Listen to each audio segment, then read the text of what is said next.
একটা মানুষ ভালো আছে, সুখে আছে এই জিনিসটাই অনেকের সহ্য হয় না। রিসেন্টলি একটা নিউজ চোখে পড়লো যে ফ্লোরিডায় পড়তে যাওয়া দুজন স্টুডেন্ট তাদের রুমমেট তাদেরকে পৃথিবী থেকেই বিদায় করে দিছে। কারণ হিসেবে ওই ঘাতক জানাইছে যে আমি ওদের হ্যাপিনেসটা সহ্য করতে পারতাম না, ওদের উন্নতিটাও সহ্য করতে পারতাম না। আমি ওদের সব কিছুতে নজর রাখতাম, কোথায় দেখা করতো, কোথায় ঘুরতে যেত, সব কিছু। মানে হিংসার জন্য দুইটা মানুষকে দুনিয়া থেকে বিদায় করে দেওয়া যায়।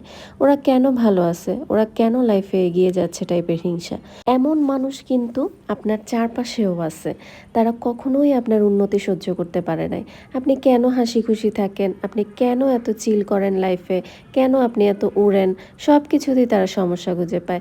আর এই জন্যই তারা আপনাকে সহ্য করতে পারে না। এই বেকিং ইন্ডাস্ট্রিতেই দেখেন, কেউ বা ভালো কেক বানাচ্ছে, কারো কেকের ফিনিশিং অনেক সুন্দর, কেউ বা অনেক দামি দামি কেক সেল করতেছে, ইত্যাদি ইত্যাদি।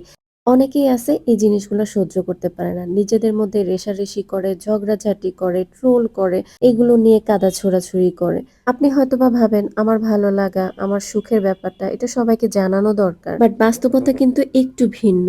সবাই কিন্তু আপনার সুখে খুশি হয় না। অনেকে খুশি হয়, আবার অনেকে হিংসা করে, ভিতরে আনকমফোর্টেবল ফিল করে। আপনি একটু ভালো করতেছেন, কেউ আপনাকে নিয়ে একটা কথা বলতেছে, আপনি একটু এগোচ্ছেন উপরে, সেটা দেখে কেউ আপনাকে নামানোর চেষ্টা করতেছে, আপনার সাকসেসটা অনেকের সহ্য হচ্ছে না। আর এই জিনিসটা কিন্তু শুধু আমাদের মানে বাইরের মানুষই যে করে ব্যাপারটা এরকম না, অনেক সময় নিজের কাছের মানুষদের মধ্যেও এরকম থাকে। এই হিংসা, নেগেটিভ ফিলিং ধীরে ধীরে মানুষের সম্পর্কটা নষ্ট করে, শান্তি নষ্ট করে, মানুষকে ভেতর থেকে ছোট করে দেয়।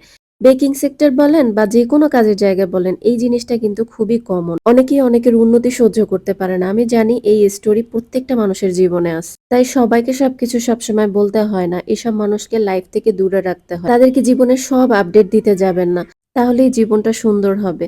তো আজকে এই পর্যন্ত, সবাই ভালো থাকবেন। খোদা হাফেজ।